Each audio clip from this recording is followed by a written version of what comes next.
Fala pessoal do canal Thiago Borges. O vídeo de hoje é um testemunho do David Goggins.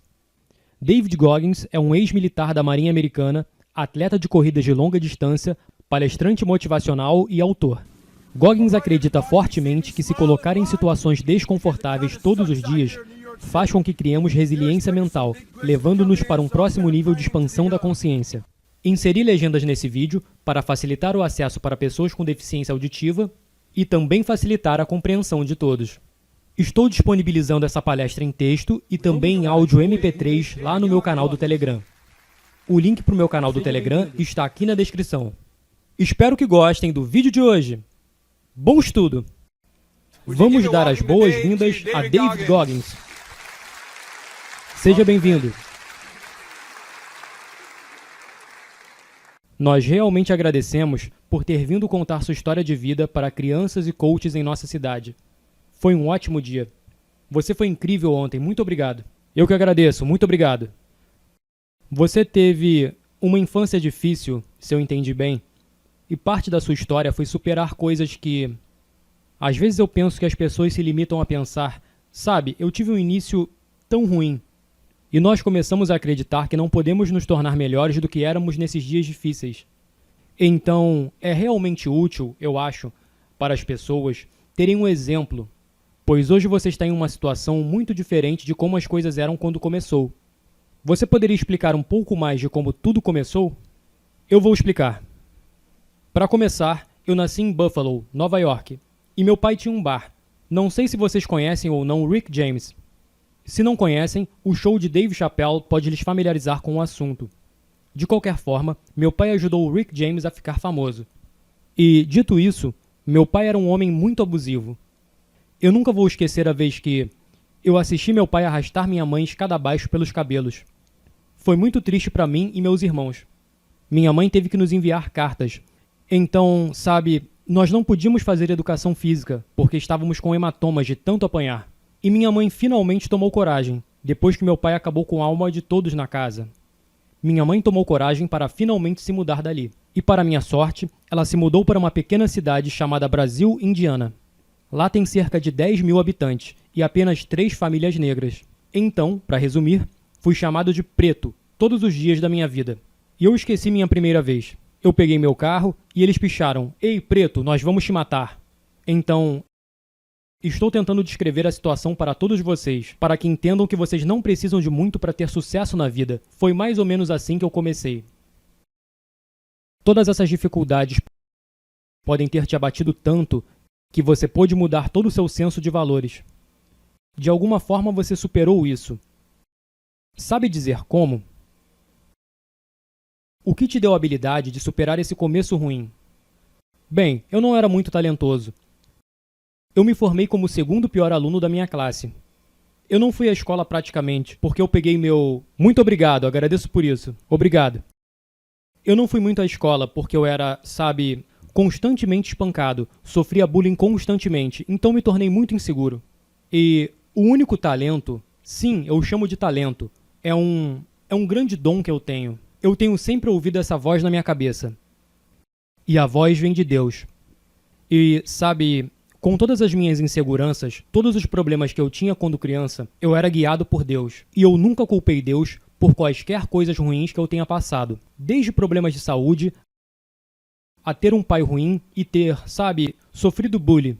E também passei por uma fase em que eu pesava 136 quilos. Eu era muito pesado. Eu nunca culpei Deus por nada. Então sempre dei todo o crédito a simplesmente não botar, sabe, a culpa em Deus. Sempre assumir quem eu sou. Em um certo ponto, você decidiu seguir para o militarismo, se eu entendi bem. Você não só é das operações especiais da Marinha, mas também das operações especiais do Exército. E alguma outra função nas Forças Aéreas também? Certo. Eu sou a única pessoa na história das Forças Armadas que esteve nas operações especiais das Forças Aéreas. Eu passei pela Escola de Guardas do Exército, fui condecorado lá. E eu fui o 36º afro-americano a se formar na Marinha e treinei mais 7 anos lá. Então...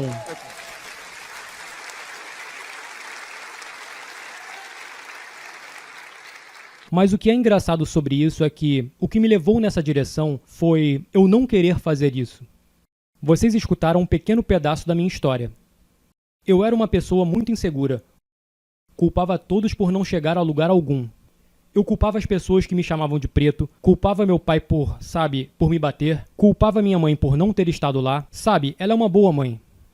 Na vida, as pessoas têm suas próprias dores, feridas e dificuldades às quais estão passando. E como uma criança jovem, você não entende isso e culpa todos pelo que você está passando. E foi quando eu comecei a me culpar, por culpar todo mundo, que eu comecei a ter sucesso na vida. Mas a única coisa que eu digo é que eu nunca culpei Deus. E eu não sei porquê de não ter culpado Deus, ou me abater com isso. Eu chamo isso de calça cagada. Vocês que têm filhos sabem, quando a criança vai ao banheiro, mas vai andando dessa forma, é porque foram no banheiro nas próprias calças. Muitos de nós, adultos, andamos dessa maneira porque a vida é injusta. Adivinhe só, Feliz Natal. Yeah. E essa foi a mensagem que eu aprendi. Teve uma reviravolta, de alguma forma, quando você aprendeu essa lição, que você viu que podia mudar e não deixar o que outras pessoas fizeram te controlar. Você parou de culpar eles e começou a culpar você mesmo por culpá-los, certo? Certo. E isso te levou a começar a ter ideias e sonhos. Como você decidiu seguir as Forças Armadas? Eu nunca vou esquecer o que aconteceu comigo. Eu estava na aula de espanhol e nós deixávamos nossos cadernos de espanhol no canto da sala. E eu fui até lá para pegar o meu caderno, voltei até minha cadeira, abri o caderno e algumas crianças tinham pego o caderno de espanhol, sabe? E na capa da frente, eles me desenharam pendurado por uma corda numa árvore. E eles diziam, seu preto, nós vamos te matar. Eu saí da sala imediatamente e fui direto até a sala do diretor. E eu mostrei o caderno, então ele olhou para mim e disse, bem, eles são ignorantes, escreveram preto da forma errada. E eu fiquei tipo, nossa, esse é o melhor conselho que você pode me dar? E eu me dei conta nesse momento que eu estava realmente sozinho. Eu era inseguro. Não tinha, eu não tinha mentores, não tinha nada, mas eu sempre tive Deus. E eu sabia que tinha aquela voz na minha cabeça. Então eu não gostei do que vi. Aos 16 anos, eu comecei a raspar a cabeça. E eu poderia mentir para todos vocês agora mesmo, e dizer mentiras sobre quem eu era e quem eu não era. Mas aquela imagem no espelho nunca mente para você. E eu sabia que o único jeito de consertar quem eu era seria passando de alguma forma pela fornalha da vida. E o militarismo se tornou essa fornalha. Eu tinha muito medo de pular de aviões. Eu tinha muito medo de atirar com armas. Eu tinha muito medo da minha própria sombra, de certa forma, e eu queria deixar isso para trás. E eu superei isso procurando pelas coisas mais difíceis que um homem poderia vivenciar. E isso foi mais ou menos o que aconteceu. Em um certo momento, você ganhou bastante peso. Isso foi antes do serviço militar? Então, eu pesava, na verdade, 136 quilos, e nessa foto eu tinha por volta de 122 quilos. O que aconteceu foi, eu estava nas Forças Aéreas, aquele é mesmo você? Sim, parece loucura, não é mesmo? Minha cabeça parecia uma bola de basquete. Mas, basicamente, o que aconteceu foi, eu estava nas Forças Aéreas e estava tentando entrar nas operações especiais. E já estava quase conseguindo, sabe? Eu estava terminando o treinamento, e eles descobriram que eu tinha célula falciforme. Essa doença me desqualificou de entrar nas operações especiais aeronáuticas. Então eu lutei com a Secretaria de Defesa. Eles travaram meu treinamento e mandaram começar do zero. Eu disse, de jeito nenhum. Eu tinha medo da água e eles queriam que eu voltasse para a água de novo. Então eu ganhei todo esse peso por causa da depressão. Um ano depois eu estava em casa e eu vi esse show no Discovery Channel dos marinheiros passando pela Hell Week. E eu falei sobre isso enquanto me olhava no espelho. Eu falei, quer saber? Estou cansado de ter medo. Mais uma vez, estou indo direto de volta ao que eu era antes na escola. Eu estava indo de volta para o que todos diziam que eu era. E eu não queria mais ser aquela pessoa. Então eu decidi ir até um posto de recrutamento e disse, eu quero ser um Navy SEAL, com essa aparência. Ah, desculpa, tiraram a imagem. Sim, com a aparência daquela foto que vocês viram. Resumindo, o recrutador disse que eu deveria perder 48 quilos em 60 dias, porque eu estava quase velho demais para ser um SEAL da Marinha. Vocês conhecem essa história. Eu perdi peso e eu passei por 3 Hell Weeks e me tornei um SEAL da Marinha. Realmente incrível. Então, a maioria das pessoas que passaram por isso tiveram apenas uma Hell Week, certo? Por que 3? Digo, por que essa diferença também? De novo, eu nunca culpei Deus, mas Deus definitivamente me colocou à prova algumas vezes. Então, no treinamento, você só deve passar por uma Hell Week. Eu sou a única pessoa em 70 anos de treinamento da Marinha que passou por 3 Hell Weeks. Passei por 3 Hell Weeks no mesmo ano. E alguns de vocês podem não saber o que é a Hell Week. A Hell Week é o treinamento mais difícil que o militarismo tem a oferecer. São 130 horas de treinamento contínuo. Nessas 130 horas, você talvez tenha 2 horas para dormir. E a ideia desse treinamento é literalmente destruir o homem. E uma vez que esse homem está destruído, o treinamento começa. Então, eu tive sorte suficiente para estar lá no ano em que isso aconteceu uma vez em 70 anos. Eu estava lá nesse ano, louvado seja Deus.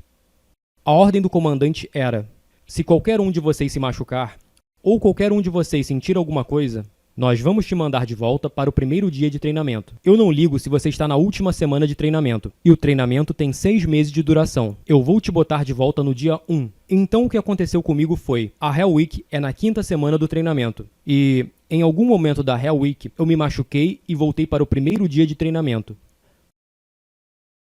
Passei pela minha segunda vez por uma Hell Week completa.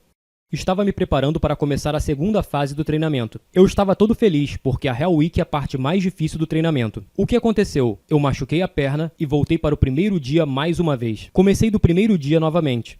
Passei pela Hell Week e nessa semana estava muito frio em San Diego. Um cara morreu de edema pulmonar. Eu passei por isso e me tornei um Navy SEAL e ganhei todo o peso de novo. E a história continua. Você participou de várias missões. Quantos anos você serviu? Eu servi 21 anos nas Forças Armadas. Servi 4 anos na Aeronáutica. Servi 16 anos como SEAL da Marinha. E eu trabalhei no Exército por cerca de 1 ano. Então 21 anos no total. Isso é realmente impressionante. Obrigado. Uma das coisas que nós amamos é que pessoas como você, que serviram como você serviu, isso é um sacrifício impressionante. E nós somos muito gratos pelos militares. Existe um grande sacrifício no que você fez para podermos estar aqui hoje. Nós temos a liberdade para aparecer aqui porque você sacrificou a sua por todos nós. Obrigado por isso. Obrigado.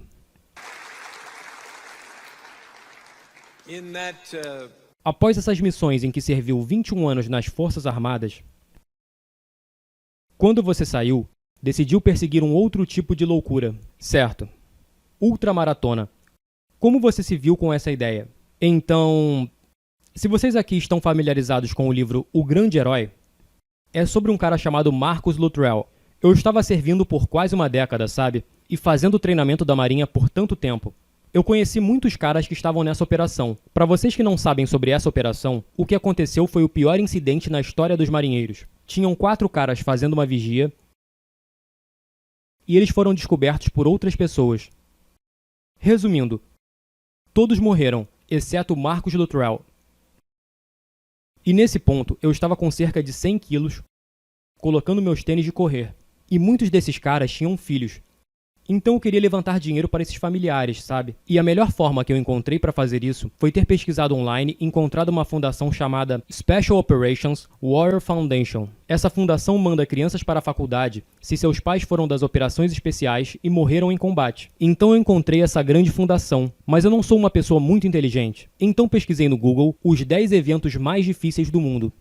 E eu escolhi o mais difícil de todos. O mais difícil era essa corrida chamada Badwater 135. São 217 quilômetros de corrida através do Vale da Morte no verão. Não muito inteligente. Então, 217 quilômetros, 55 graus Celsius, eu chamei o diretor da corrida. Mas eu pensei não ser humanamente possível uma pessoa correr 217 quilômetros de uma só vez. Então eu pensei que fosse uma corrida de múltiplos estágios. Eu pensei que correriam 25, 30 quilômetros, armariam um acampamento, fariam um churrasco ou algo do tipo. E daí voltariam a correr de novo na manhã seguinte. Então eu liguei para o diretor e ele falou: "Ei, você já correu mais de 200 quilômetros?" E eu respondi: "Durante um ano inteiro?" Ele disse: "Não, de uma só vez, em 24 horas ou menos." Eu disse: "Nunca?" E ele retrucou: "Bem, para qualificar-se ao Badwater 135, você precisa correr 200 km em 24 horas ou menos." Então eu pensei, eu nunca corri mais que 32 km na minha vida, e não coloco um tênis de corrida há mais de um ano. Eu havia ligado para ele numa quarta-feira, e no próximo sábado, ou naquele sábado, seria a corrida de 160 km, chamada San Diego in One Day. Você corre em volta de uma pista de 1,6 km por 24 horas, e meu objetivo era completar 160 km. Então, eu não vou entrar em grandes detalhes sobre o acontecido, mas a participação de um homem obeso que não costuma correr nunca, você pode imaginar o que aconteceu. Eu acabei correndo 162 km em 19 horas. Eu completei a corrida, chamei Chris Kausman. Ele disse: "Eu sei o quão mal condicionado você esteve, então você não está pronto para a corrida mais difícil do mundo." Então lá estava mais uma corrida que eu poderia fazer para provar ao Chris que eu queria fazer essa corrida para levantar dinheiro. Eu tive que me apresentar na linha de largada dessa corrida chamada The Hurt 100. Essa corrida era muito conveniente para a situação, porque na época apenas 27 pessoas tinham completado a corrida. Tem mais de 9 km de subida em uma corrida de 160 km. É o equivalente a escalarmos o Monte Everest e nós adicionarmos 160 km à conta. Então, basicamente, eu fui à linha de partida da corrida com uma tala nos pés. E eu completei essa corrida e fui fazer a Badwater 135. Impressionante. O motivo para a tala nos pés foi por causa da corrida de antes? Certo, então, o que não contei a vocês foi, na minha terceira semana no inferno, então, quando você passa por uma semana no inferno, dizem que você perde 5 anos de sua vida. Então acho que estou quase expirando nesse mundo, certo? Mas, basicamente, quando estava passando pela terceira semana no inferno, eu não tive muito tempo para curar meu corpo. Então os oficiais, o pessoal no comando disse: "Ei, David, você sabe que esse é seu último ano para tentar passar?" E simplesmente minhas pernas estavam quebradas por fazer o treinamento da Marinha pela terceira vez. E eu descobri que precisava literalmente usar fitas de compressão. Fitas de compressão são fitas que atletas usam para prevenir os tornozelos de saírem do lugar. Eu usei as fitas dos meus pés até minhas panturrilhas. Isso fez com que meu pé não dobrasse. Então eu meio que corri flexionando o quadril. E a primeira hora de corrida era muito dolorosa. Mas então meus pés ficavam dormentes e eu conseguia fazer todo o treino desse modo. Foi assim que eu passei pelo treinamento da Marinha. Nice. Yeah. Você acha que tem algum tipo de capacidade para desligar o que o seu cérebro está alertando e seguir em frente mesmo com dor? Como isso funciona? Bem, para mim, vocês ouviram um pedaço da minha história, sobre estar sempre com medo e também inseguro. Eu costumava mentir para todos sobre quem eu era. Mas uma coisa que eu descobri na minha vida, depois que comecei minha jornada, é o quão incrível nós somos e quão longe podemos ir. O quão forte nossa mente é. Mas eu descobri através da fé. Vocês sabem, eu nunca culpei Deus por nada. E eu era muito paciente na minha vida. Tinha uma fé real. Muitos de nós acreditamos em Deus. Mas sabe, alguns de nós acreditamos pouco em Deus. Quando a situação está ruim, culpamos Deus. Eu tive fé legítima. E essa fé me permitiu ir a um lugar na minha mente que muitas pessoas têm medo de ir. Porque é doloroso. Envolve sofrimento. E muito questionamento sobre o motivo de estar fazendo isso. Eu pude ir à escuridão da mente e encontrar a luz. Eu me encontrei nessa jornada que me levou para longe de mim mesmo, longe de culpar os outros. E por começar a me responsabilizar, eu me encontrei. Então eu busco resposta interiormente e me torno uma pessoa melhor. Eu estava em Washington essa semana e pensando sobre estar aqui hoje, sabendo que você estaria aqui. Eu comprei um pedômetro essa semana, sabe? 10 mil passos por dia. Eu deveria pelo menos dar o primeiro passo, sabe? Eu não cheguei muito longe nesse meio tempo, então é meio intimidante estar em pé na sua frente com essa jornada. Roger that. Isso é bom. Sim, isso é bom. 10 mil passos. Tudo é relativo. Ok. Corrida de 320 km. Tudo isso é muito relativo. Bem, eu vou dar o primeiro passo. Adorei saber. Isso é ótimo. Roger that. Isso que você falou, o que significa para você? Isso se tornou uma parte de sua mensagem de vida. Eu digo Roger that muitas vezes. E digo pois o que descobri passando pelo treinamento. Eu estive em todos os treinamentos de operações especiais, Delta Force, Rangers, Air Force Special Operations e Navy SEALs. Independentemente o quanto uma situação estiver difícil, vou querer ir até o fim para ver quem é David Goggins. E muitas pessoas desistem, porque é realmente um saco. É tão difícil e extenuante que o faz literalmente questionar quem você é como ser humano. Então o que descobri sobre as pessoas foi: o que as fazem desistir é pensar demais na situação futura. Então, no treinamento da Marinha, a temperatura da água é parecida com a do Oceano Pacífico. É congelante. Você fica de pé o dia inteiro, a noite inteira por 70 e poucas horas, talvez mais de 80. Sua mente se pergunta: por que raios eu estou fazendo isso? As pessoas que terminam o treinamento são as pessoas que apenas falam em suas mentes. Roger that. Então se o instrutor me dissesse: ei David, pule na água, rasteje, faça 1000 flexões. Eu não pensava, porque parecia muito idiota, sabe? Você pensa sobre a ordem e diz: eu não vou fazer isso. Eu vou para casa, tomar um banho quente, beber café, comer um donut, vai ser mais confortável. Então, quando você pensa demais, você se torna muito fraco. E pensar é bom, mas às vezes pensar é ruim. Então eu inventei esse slogan: Roger that mentality. Roger that mentality é a mentalidade que quando alguém te manda fazer algo, você simplesmente faz. Você não pensa sobre nada, diz, entendido, e não pensa demais. E antes que perceba, aquela tarefa está cumprida. E você pode seguir com sua vida sem ter pensado demais. Você se torna bem-sucedido. E tendo dito isso, reverendo, essa é a sua camisa. Segure aqui. Legal, Roger that. Muito obrigado. Que legal. Eu sinto que deveria moldurar para ser meu modelo para a vida. Reverendo, você tem que representar, tem que vestir. Beleza, cara. Alright. Certo, vamos voltar para seus primeiros dias. Eu vi uma foto sua, sabe, em um tipo de couro ou algo assim. E esse tema o qual estamos conversando sobre ele, que começou um bom trabalho em você, Deus. Ele estava na sua cabeça desde o primeiro dia, mesmo quando isso não fazia sentido para você. Mas você ouvia sua voz e começou a ouvir quando era criança, na igreja católica e no coro. E após todos esses anos, você ainda é um trabalho em andamento, mas faz um enorme progresso. O que você pensa quando lembra desses primeiros anos da sua vida? Bem, primeiramente eu não sei se vocês me reconhecem ou não nessa foto. Digo, ainda parece um pouco comigo, mas se você não consegue ver o pequeno afro no canto da foto, você precisa de óculos. Mas basicamente, o que é engraçado nessa foto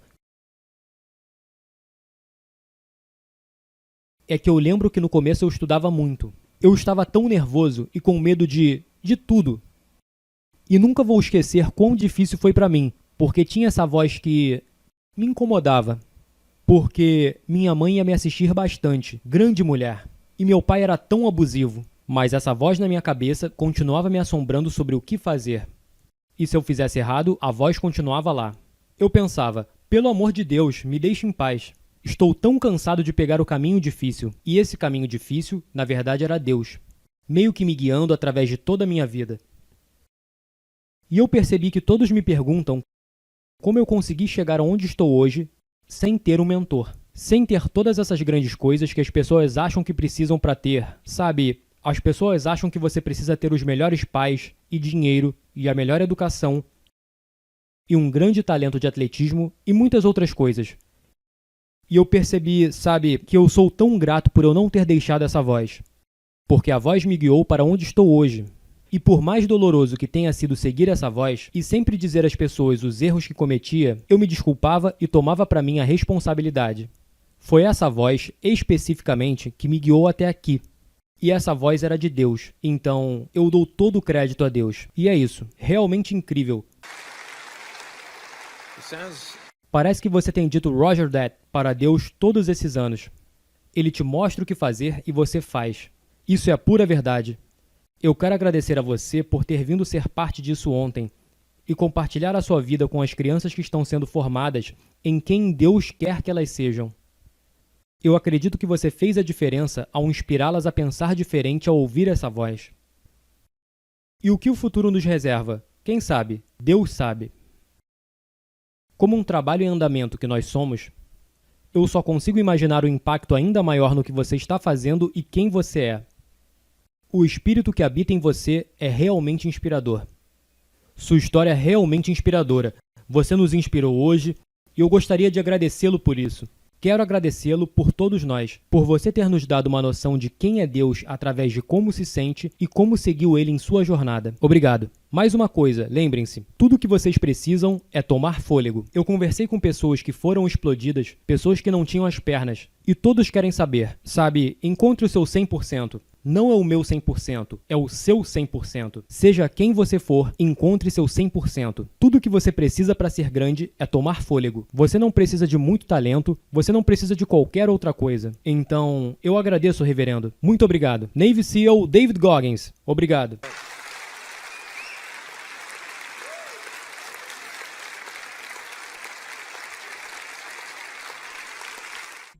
Se você gostou desse vídeo, curta, compartilhe e inscreva-se. Ative as notificações do canal para receber os próximos vídeos. Fique com Deus. Um abraço do amigo Tiago Borges.